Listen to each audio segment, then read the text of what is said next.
cette 8e revue des projets et programmes de l'UEMOA au Burkina. L'exercice se veut annuel pour les cadres de l'administration publique burkinabé et les experts de l'Union économique et monétaire ouest-africaine. À l'ordre du jour de leur rencontre de ce matin, l'évaluation des réformes de l'UEMOA au Faso et le niveau de mise en œuvre des recommandations issues de la revue de 2021.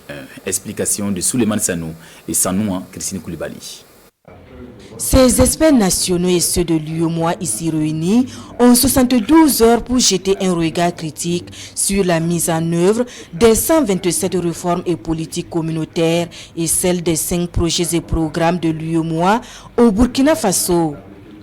Un passage à l'examen du pays sous le prisme de 2 unités de mesure, la capacité à prendre en compte ces réformes et la célérité dans leur mise en œuvre. Au-delà de cet exercice, la finalité recherchée étant de parvenir à approfondir l'intégration régionale dans tous les domaines, j'exhorte les experts et points focaux venus représenter les départements ministériels et structures respectives à y accorder une importance particulière en apportant les précisions nécessaires qui seront éventuellement sollicitées par la commission de l'UEMOA afin qu'au terme des travaux, nous parvenions à des résultats consensuels traduisant les efforts de notre pays dans la mise en œuvre des réformes, des politiques, des programmes et projets communautaires.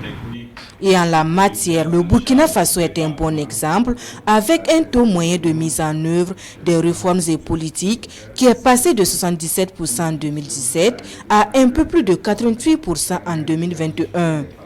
Ce n'est pas un classement que nous faisons, mais nous essayons d'amener tous les États membres à être au même niveau de mise en œuvre et d'application des différentes réformes.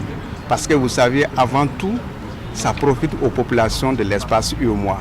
Si tout le monde met en œuvre ces réformes qui sont là, donc le développement économique et harmonieux que nous cherchons, nous pensons bien que nous allons l'atteindre aussi à la fois. Pour un développement économique intégré dans l'espace, ces travaux seront sanctionnés par l'adoption et la signature d'un mémorandum.